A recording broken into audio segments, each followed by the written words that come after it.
اعوذ باللہ من الشیطان الرجیم بسم اللہ الرحمن الرحیم اللہ رب محمد صلی اللہ علیہ وسلم نحن عباد محمد صلی اللہ علیہ وسلم صلی اللہ تعالی علیک یا حبیبی یا رسول اللہ صلی اللہ تعالی وسلم۔ محترم حضرات، آج میں آپ کے سامنے ایک ایسی نصیحت پیش کر رہا ہوں جو کہ ہمارے اور آپ کی کل کائنات کے باپ والد محترم، باپ کیا ہے؟ ہم سب کے باپ آدم علیہ السلام۔ آدم علیہ السلام نے اپنے بیٹے شیش علیہ السلام سے یہ 5 نصیحتیں کی ہیں، اور ساتھ میں آپ نے حکم دیا کہ ان باتوں کو اپنی اولادوں سے بھی بتانا۔ لہٰذا آج ہم اور آپ اپنے باپ آدم علی نبینا علیہ السلام کی وہ نصیحت جو نصیحت کی حضرت شیش علیہ السلام سے آپ نے کیا تھا، اور ساتھ میں یہ بھی حکم دیا کہ اپنی تک نہیں رکھنا، ان باتوں کو اپنی اولادوں میں بھی پیش کرنا۔ تو نصیحت کیا ہے؟ آپ نے فرمایا یہ دنیا عارضی ہے، یہ دنیا عارضی ہے، اور عارضی دنیا پر مطمئن نہ ہونا، کیونکہ جو دوامی زندگی اور جاویدانی جنت میں مطمئن تھا، لیکن اللہ تعالیٰ نے مجھے وہاں سے نکال دیا۔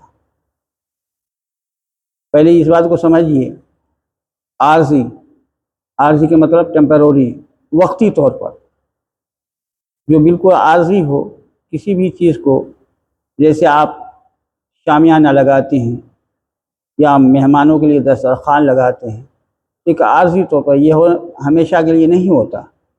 ایک عارضی طور پہ آپ دسترخوان لگایا ہے نا، ایک عارضی طور پر آپ نے کوئی چیز رکھی ہے، عارضی طور پر، اس کو ہمیشگی نہیں ہے، وہ ہمیشہ کے لیے نہیں رہنا ہے نا۔ لوگ عارضی طور پر کچھ بھی کر لیتے ہیں، ٹیمپروری،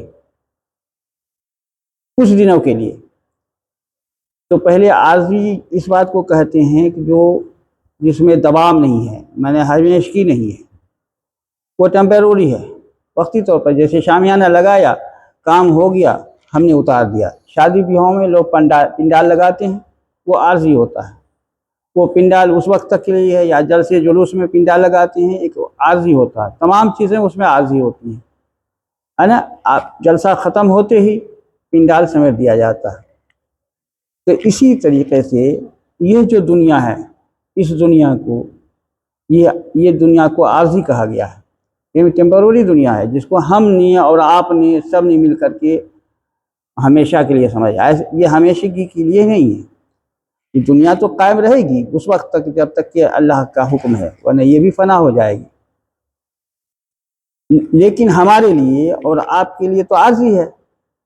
اب سے پہلے ہمارے باپ سے پہلے دادا، اور معلوم نہیں کون کون لوگ اس کے مالک تھے، آج ہم مالک بنے بیٹھے ہیں، پھر کل یہ ہم سے چھوٹ جائے گا، ہماری اولادیں برتیں گی۔ حال ہم تو صرف جو بھی ہم نے زمین و جائیداد اور گھر و مکان جو کچھ بھی ہم نے بنایا، وہ بن کے تو وہیں رہ جائے گا، لیکن میں بذات خود اس میں عارضی ہوں، ہے کہ نہیں؟ میں بذات خود اس میں عارضی ہوں، اور یہ دنیا خود ہی عارضی ہے، ایک دن اسے بھی فنا ہو جانا ہے۔ تو اس کے لیے اتنی بڑی بات کہی ہمارے باپ آدم علیہ نبینا علیہ السلام کہ یہ عارضی دنیا ہے، اس پر مطمئن نہیں ہونا۔ یہ نہیں کہ اس پہ آپ عیش و عشرت مل گئے، گھر مکان بنا لیا تو اب بالکل بے فکر ہو گئے کہ اب ہم کو مرنا ہی نہیں ہے، ہم کو یہیں ہمیشہ کے لیے رہنا ہے، اب ہمیں کوئی کام ہی نہیں کرنا ہے، ہمیں کوئی عبادت نہیں کرنا، کوئی شرعی احکام کو بجا نہیں لانا ہے، نماز روزے سے بے فکر، یہ تو غفلت میں ہے آپ۔ اسی کے لیے آدم علیہ نبینا علیہ الصلوۃ والسلام نے حکم دیا کہ یہ تو عارضی دنیا ہے جس میں تم اور ہم رہ رہے، جبکہ آدم علیہ الصلوۃ والسلام فرماتے ہیں کہ جبکہ میں دوامی جنت میں جو دائم و قائم ہے اور رہے گی، وہ ہمیشہ کے لیے ہے، وہ جنت وہ ہمیشہ ہمیش کے لیے ہے، کبھی ختم نہ ہونے والے، اور وہ بھی جنت جیسی نعمت بھری چیزیں، جنت سے بڑی چیز کوئی چیز تو ہے نہیں، سب سے بڑی نعمت اگر مومنوں کے لیے ہے تو وہ جنت ہے۔ تو جنت میں بتا رہے ہیں آدم علیہ نبی علیہ السلام کہ میں جنت میں تھا جو ہمیشہ ہمیش کے لیے ہے، جو ہمیشہ ہمیش کے لیے، لیکن چونکہ میں ایک خاکی انسان، اور اللہ نے اپنے منشے کے مطابق، اپنی مرضی کے مطابق ہمیں اس جنت سے نکال دیا۔ آپ فرماتے کہ میں تو وہاں مطمئن نہیں تھا، جو مطمئن رہنے کی جگہ ہے نا، وہ جنت تو دوام ہے، اس میں مطلب وہ نہیں ہے، اس کی فنائیت نہیں ہے، وہ تو دوام ہے، وہ ہمیشہ ہمیشہ رہنے والی چیز ہے۔ تو جب جو چیزیں، جو دنیا ہمیشہ والی تھی اس میں آدم علیہ السلام تھے اور اس میں مطمئن تھے، اس کے باوجود اللہ تبارک و تعالیٰ نے ان کے پھسلن کی وجہ سے دنیا میں بھیج دیا۔ ایک نصیحت یہ یاد رکھیے کہ ہمیں اس عارضی دنیا پر مطمئن نہیں ہونا، بھروسہ نہیں کرنا، یقین نہیں کرنا، یہ دنیا کسی کا نہ ہوئی ہے نہ ہوگی، ہماری بھی نہیں ہوگی، اس لیے دنیا کی کسی بھی چیزوں پر بھروسہ نہیں کرنا، اللہ کی ذات پر بھروسہ رکھیے، یقین رکھیے، اور اس کے ہی طریق کو مضبوطی سے پکڑ لیجیے، اصول اسلام کو پکڑ لیجیے۔ اللہ نے ہم پر کرم فرمایا کہ اس نے ایک ایسے کریم نبی بھیج کر کہ ہمیں ہر چیز، ہر وہ چیز جو زندگی میں ہونے والی ہے، کیا سمجھتے ہیں شریعت صرف نماز پڑھنے میں ہے یا روزہ رکھنے میں ہے؟ نہیں، شریعت ہمارے کھانے میں بھی ہے، پینے میں بھی ہے، بولنے میں بھی ہے، غسل کرنے میں ہے، وضو کرنے میں ہے، پیشاب و پاخانہ کرنے میں ہے، تمام چیزوں، ہر جگہ۔ اگر آپ مارکیٹ کرتے ہیں، بازار کرتے ہیں، خرید و فروخت کرتے ہیں، یا کوئی کاروبار کرتے ہیں، ہر جگہ شریعت ہے۔ اگر آپ شرعی طریقے پر اگر آپ کھانا بھی کھاتے ہیں تو کھانا تو آپ نے کھایا ہی، اب پیٹ تو بھرنا ہی تھا، پیٹ بھر ہی جاتا، لیکن آپ نے شریعت کی پابندی سے سنت طریقے پر آپ نے کھانا کھایا، یقین مانیے کہ پانی پیا، سنت طریقے پر پیا، آپ بستر پر آرام کیے، سنت طریقہ پر کیا، تو اگر ہر چیز ہر جگہ کھانا تھا ہی، ہے نا، سونا تھا ہی، کاروبار کرنا تھا ہی، ارے پیٹ بھر ہی جاتا، لیکن غیر شرعی طور پہ اگر ہم کھاتے پیتے تو اس سے کچھ نہیں ملا، بلکہ اسے اور جواب دہی بنتی۔ لیکن اگر ہم نے کھانا، پانی، سونا، اٹھنا، بیٹھنا، چلنا پھرنا، ایک دوسرے سے رشتے کرنا، ہے نا، کاروبار، دنیاوی یہ جو کام ہے، اگر ہم ہر جگہ سنت کا خیال رکھیں کہ اس میں میرے نبی پاک صلی اللہ تعالی وسلم کی خوشی ہے کہ نہیں، میرے نبی پاک صلی اللہ تعالی وسلم کن باتوں سے خوش ہیں، تو آپ نے جو پانی پیا ہے، کھانا کھایا ہے یا سونا سویا ہے، یقین مانیے وہ آپ کے لیے عبادت ہو جائے گی۔ وہی کھانا کھانا عبادت، پانی پینا عبادت، آپ کا سونا عبادت، چلنا عبادت، اٹھنا عبادت، آرام کرنا عبادت، ایک دوسرے سے بات چیت کرنا عبادت، ہر ایک عبادت میں شمار ہو جائے گی۔ تو کیوں نہیں ہم کام تو وہی کرنا ہے، کیوں نہیں ہم سنت طریقے پر کریں، تاکہ ہمارا وہ کرنا عبادت میں تو شمار ہو جائے۔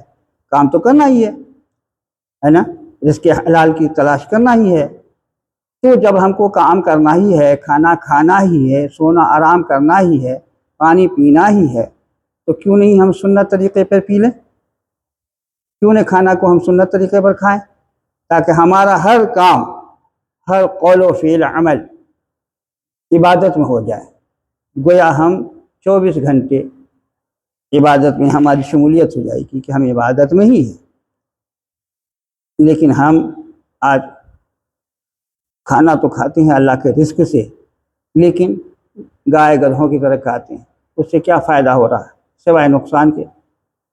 سوائے نقصان کے ہمارا آپ کا کیا فائدہ ہوگا؟ آخرت ہماری تباہ ہو رہی ہے، ہماری آخرت برباد ہو رہی ہے۔ کاش ہم اسی کھانے کو اپنے طریقے پر، سنت طریقے پر کھاتے تو وہ کھانا کھانا ہی عبادت ہو جاتا۔ ہم یہ کیوں نہیں کر لیں جس سے اللہ اس کے حبیب راضی ہو جائے؟ اس لیے میرے اس پہ مطمئن نہیں ہونا۔ ہمارے باپ نے بتا دیا کہ یہ دنیا ہے، اس کو فنا ہونا ہے، تمہیں بھی فنا ہونا ہے، اس پر مطمئن نہ ہونا، کیونکہ میں بذات خود دوامی جنت میں تھا اور میں نکال دیا گیا۔ یہ پہلی نصیحت تھی۔ دوسری یہ کہ عورتوں کی خواہشات پر، عورتوں کے خواہش پہ کوئی کام نہ کر لیجیے کہ وہ ناقص العقل ہے، ان کی خواہش پہ نہ جائیے۔ آدم علیہ السلام بتاتے ہیں، تو آپ فرماتے ہیں کہ اپنی بیوی کی خواہش پر ہم نے کام کیا، جو شجر ممنوعہ تھا اس کو کھایا، اور اس کا نتیجہ کیا ہوا یہ سب کو معلوم ہے۔ شرمندگی، آپ فرماتے ہیں کہ ہمیں شرمندگی اٹھانی پڑی ہے نا؟ تو عورتوں کے خواہشات، عورتوں کے خواہش پر ہمیں کوئی کام نہیں کرنا، اس کے خواہش کے مطابق اپنی، اللہ نے آپ کو حاکم بنایا ہے، آپ اپنی سوچ سے، اپنے مشورے سے کام کریں، ہے نا؟ اور تیسری بات یہ کہ ہر ایک کام کرنے سے پہلے اس کا انجام ضرور سوچیے۔ کچھ بھی کام کرنا ہو، چاہے وہ ہم بتائیں نا کہ کھانا ہو کہ پینا ہو، اٹھنا ہو بیٹھنا ہو، رشتہ داری کرنا ہو، کاروبار کرنا ہو، تو ہر ایک کام کرنے سے پہلے اس کا انجام ضرور سوچیے۔ حضرت آدم نبینا علیہ السلام فرماتے ہیں، اگر میں انجام سوچ لیتا تو جنت سے نہیں نکالتا۔ مثلا شجر ممنوعہ جو کھایا آپ نے، جس کی وجہ سے نکالے گئے، تو اگر سوچ کے کام کرتے، عورتوں کی خواہش پر یہ کام نہیں کرتے، تو شاید جنت سے نکالے نہیں جاتے، ہے نا؟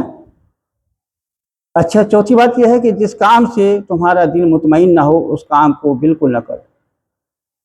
جس کام میں آپ کا دل مطمئن نہ ہو نا، اس کو، دل جو ہے بہت بہترین حاکم ہے نا؟ بہت بڑا، بہت اچھا مشاور ہے۔ دل جب مطمئن ہو جائے کسی کام پر تبھی آپ کریں، ورنہ آپ اس کام کو ہرگز نہ کریں، کیونکہ حضرت سیدنا آدم علیہ نبینا السلام ارشاد فرماتے ہیں کہ میرا دل مطمئن نہیں تھا مگر میں اس کے کھانے سے باز نہیں رہا، ہے نا؟ ان کا دل مطمئن نہیں تھا، آپ فرماتے ہیں، لیکن کھانے سے باز نہیں رہے، کیونکہ وہ عورتوں کی خواہش پر آپ نے وہ کام کیا۔ بہرحال، پانچویں اور آخری بات یہ ہے کہ کام کرنے سے پہلے مشورہ کر لیا کریں۔ مشورے ایسے جو سمجھدار ہو، ہوشیار ہو، کسی بے وقوف سے نہیں، ہے نا؟ مشورہ ضرور کریں، مشورہ کر لیا کریں، کیونکہ اگر آپ فرماتے ہیں، حضرت آدم علیہ نبینا علیہ السلام فرماتے ہیں کہ اگر میں فرشتوں سے مشورہ کر لیتا کہ میں کھاؤں یا نہیں کھاؤں تو شاید مجھے یہ تکلیف نہیں اٹھانی پڑتی، ہے نا؟ اس لیے مشورہ ہر جگہ لازم ہے۔ جو بھی آپ کام کریں، جس طرح کے کام کریں، جو بھی سفر کریں، مشورہ ضرور کریں۔ اور اگر اللہ کے فضل و کرم سے والدین آپ کے سر پر ہیں تو ضرور اس سے مشورہ کریں، بغیر ان کے مشورے سے آپ کام نہیں۔ کبھی نہ کہیں کہ ہے یہ کیا جانتے ہیں، وہ بہت کچھ جانتے ہیں جسے آپ نہیں جانتے، وہ بہت کچھ جانتے ہیں، ان کے تجربات ہیں، انہوں نے ہر مشکلات کو سامنے رکھتے ہوئے اور مشکلاتوں کی دریا کو پار کر کے آپ تک آئے اور آپ کو اس لائق بنایا، اور آپ یہ سمجھتے ہیں کہ ان سے کیا مشورہ کریں۔ آپ ان سے ضرور مشورہ کریں، ان کے تجربات ہیں، انہوں نے دنیا دیکھا ہے، دنیا سمجھا ہے، ہر برے اور اچھے کو جانتے ہیں۔ کس راستے سے آپ چلیں گے جو آپ زخمی نہ ہوں گے، کس راستے سے آپ چلیں گے جس پہ آپ کو پریشانی نہیں ہوگی۔ تو اگر والدین کریمین قسمت سے آپ کے سامنے ہیں تو ان سے ضرور مشورہ کیا کریں، کسی بھی کام کے لیے، ہر ایک کام کے لیے ان سے مشورہ ضرور کریں۔ اللہ تبارک و تعالی ہمیں اور آپ کو اصول اسلام پر چلنے کی توفیق عطا فرمائے، والدین کریمین کی عزت کرنے کی توفیق رفیق عطا فرمائے۔ وآخر دعوانا ان الحمد للہ رب العالمین۔